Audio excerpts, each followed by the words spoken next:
and welcome to day 14 of Vlogmas. Today is a makeup-free reset day. I spent a really good amount of time this morning just having coffee and in my planners. So I want to talk about how I'm sort of positioning myself for 2026, how I'm exploring, what do I want it to look like? What are my travel plans? How is the year going to shape up in all kinds of ways? And for me, there's no better way to do that than in an actual planner. What I did this morning was just sort of preliminary. We're going to talk more about how I get ready for the coming year. Okay, the sun in here today is bonkers. So continuing on with the theme of weird lighting, but I'm not going to be anywhere else because, it feels so good. And we have some very, very cold weather moving in tomorrow. We're talking like 19 degrees. No, thank you. So I'm going to take in all the vitamin D that I can. So if the lighting isn't great, that's okay. Here's how I get started when I'm going to plan out my year ahead. The first thing is you have to identify where are the problems. And this involves being super honest. It can be challenging to be really raw and real with ourselves. That's why for me, it requires like a day with nothing else going on where I can just center my brain. I can really think through the previous year. Where were there kind of big conflicts or issues that I hope to either avoid, resolve, release in the coming year? And I will go through that for all of the areas of my life. So for me, that's relationships, work, my health, my own like personal rhythm of living my life, my physical home, right? Are there like areas of this home that I really hope to fix this year? Our money, that's a big one, right? That requires a lot of thought. And like any other areas, I don't know your individual life, but like what are all the big things that you're focused on? I think through every single category and I think through what are my big frustrations? What are my opportunities? Where am I frustrated with other people, right?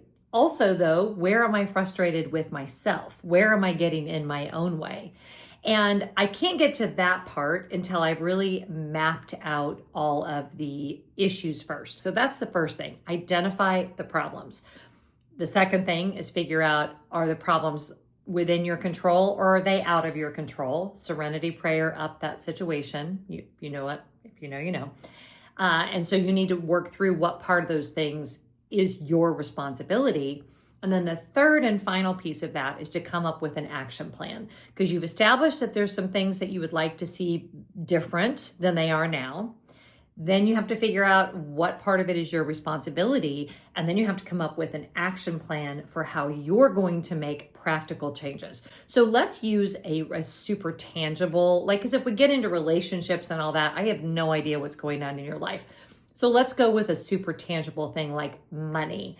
I have had a problem this past year where I have felt a little like the money was coming and going and the money was fine, but I wasn't as mindful as I would like to be with the money. I want to have my ducks in a row a little bit more. We have 5 years until Scott retires. We made a lot of forward motion in that area this year. We got our estate planning done. We did all kinds of things. But now I want to shift to kind of the daily budget. I have a strong sense that we are wasting money in a lot of areas just because we're not being mindful and we're not being careful. And it's a joint project, right? I need to bring Scott into this too. So that's an area where as we move into the new year, I use QuickBooks for my business finances and my bookkeeper helps me with that, but it's time to start doing something with our personal finances. We have Rocket Money. I'm terrible about using it. So some of it is just like using what I already have, but that needs to be a focus for me. And so it's taking the frustrations. What is my part? What can I do to make it better in 2026? And then the next thing that I will do, and again, this is going to be a weeks-long process, is start working on my 2026 bingo. fun. If you've never done a year-long bingo, my first time to use it was last year. I think I already took last year's out of this planner. I just wrote mine out. I think this year I'm going to use Canva and actually use a bingo template and do it. Y'all, it was so much fun. It's very personal, so I'm not going to show you mine from last year. I made my way through a lot of them, and I did everything from financial goals to personal goals. One of my goals was to get like all the flooring done in our house. That totally did not happen, and that's fine. It's more the way my brain works, and I have loved throughout the year taking like the marker that I designated for my 2025 bingo and just like marking off different things as they've happened. It's really fun. And it is really about setting intentions, which I am all about setting intentions. I don't think it's magic at all. I think it is just a matter of choosing how to spend your time and aligning it with your goals. And when we do that, we find that I think really and truly, our circumstances rise up to meet us because we're always looking for those opportunities that are in alignment with the goals we're trying to meet. So we really are training our mind to look for those opportunities. So I don't think it's magic, but I also absolutely believe in it. And I absolutely think it works. And I have seen some really big things come to fruition because I have used this idea of setting an intention towards something, and it works. Do your 2026 planning however works for you, but I think it's never wasted to stop and think through your life, right? What do I love? Where are my opportunities? What do I want to keep doing? We didn't even talk about that I was doing in 2025, what really worked well and I want to bring over into 2026. And what do I want to really, take the bull by the horns with and finally make this the year that I do these things differently? And I think it really works. And I'll tell you what, it definitely works better than having no plan at all. Because if you have no plan at all, life is just going to happen to you. And you will not feel like you are the driver of your own truck. I was going to say ship, but that, I guess, pilot of your own ship.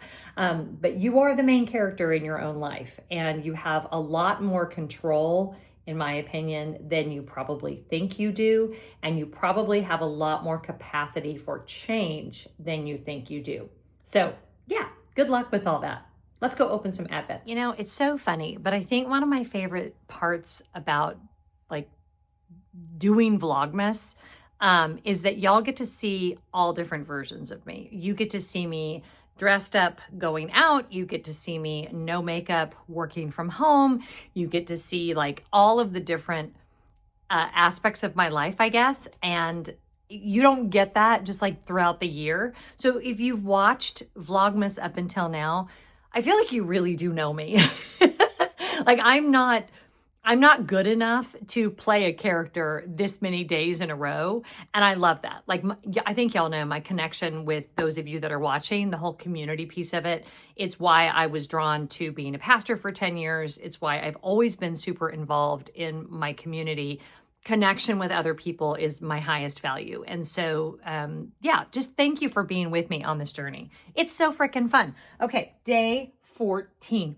14. Let's start with Beekman today. Again, we're starting to look, only 10 left. I guess this is the 10th, so only 9 left. And it's another lip balm. I am not mad about that. In fact, I think I've already said this. Which flavor is this one? Oh, this is the pure one. Do I need to give that to Trisha? Probably, if I was going to be a good friend. So yeah, this is another lip balm. Love, love, love their lip balm so very much. Let's do Mary Englebright next.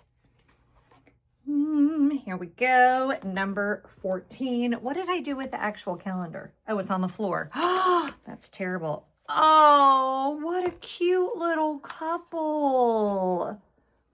Look how darling. And they're giving each other the sweetest little hug. Oh my gosh, I love that so much. Okay, they actually remind me of my grandparents. Okay, we're going to go into number 14. Right there. They're so sweet. They're under the little lamp. Reminds me of me and my Scotty. Okay, so that's cute, cute, cute. Number 14 with the papier. By the way, a bunch of you asked me when I ordered this. This one I ordered latest. I think it was like the week before Thanksgiving or maybe the week before that. If you want to do advent calendars for next year, start looking around Halloween. That's usually when everybody starts to release them. And if there's one, you'll be heartbroken if you don't get it. Sign up for that company's email list and things like that because they usually do let you know. I know Beekman did, and yeah, but definitely by Halloween, they're starting to have them. So anyway, this is cute. Pink and green, just like Bowden's colors from yesterday. That's so fun. Oh, these are darling. Oh, especially based on what we just talked about. This is so appropriate. So these are little mini notebooks, which I adore for throwing in my bag, for having when I travel. This one says, every day is a fresh page. And I could not agree more. And this one says, every day is a new leaf. Such beautiful sentiments. And oh, continuing on with the theme, this one is dot grid. I guess they're both dot grid pages. Y'all were showing so much love for dot grid pages, and I kind of have to agree because it's sort of the best of both worlds. You have the ability to be creative and sketch or do whatever, but also it gives you some lines. So those are both very, very cute. I'm very happy with those.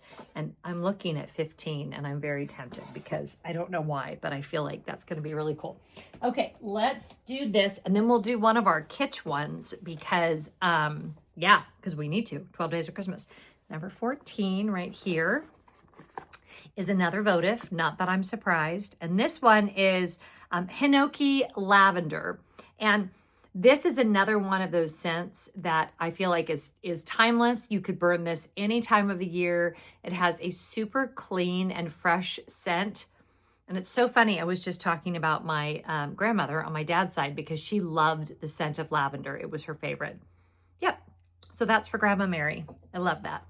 My grandparents, and it's funny because when we were filming downstairs, I don't know if you noticed, there was a sweet little white-haired lady in a pink sweater in the background in my pictures, and that's my grandma on my dad's side. So she must just be strong with me today, and I'll take it because, man, that was a good human being. I adored her. Okay, now let's do the kitsch one. We're so casual today, but, you know, we run the gamut. So here we go. All right, and we need to open 6. Yeah? Did I already open 6? No, 6 has not been opened. And the way these boxes are, I need to just take these out. I need to take out the ones we've already done because they're not gonna, like, it's not structured, I guess, is what I want to say. Is that everything left? Okay, number 6, yes. Let's see what this is. This is a little one. Interesting. I wonder what it is. Okay, hold on. Oh my gosh. These are stunning. And based on, you know how I just got that, oh my gosh, these are so pretty. You know how I just bought that sweater yesterday from, oh my God, you could put those, I probably would put them, well, I probably would put my hair actually back with one of these, or like if I had it in a ponytail. Oh my God, that's so pretty. Love. See, this is why we do advent calendars, because these are things that I would never in 1,000,000 years like buy for myself, but they're so very pretty. Probably could put them up more forward. Anyway, I'll mess with how I want to actually use those, because you could put them like here, like I would if I wrapped my hair around and did like a fancier ponytail. You could actually clip your hair back. You could crisscross them. Ah, so pretty.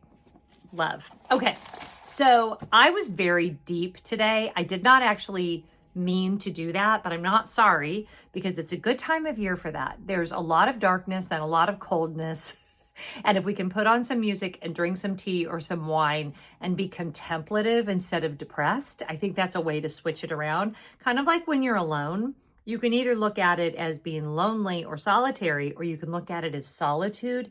And solitude is like beautiful and rich and spiritual and feels very indulgent as opposed to sad. So let's look at these longer nights and colder days as times to be contemplative instead of times to be miserable.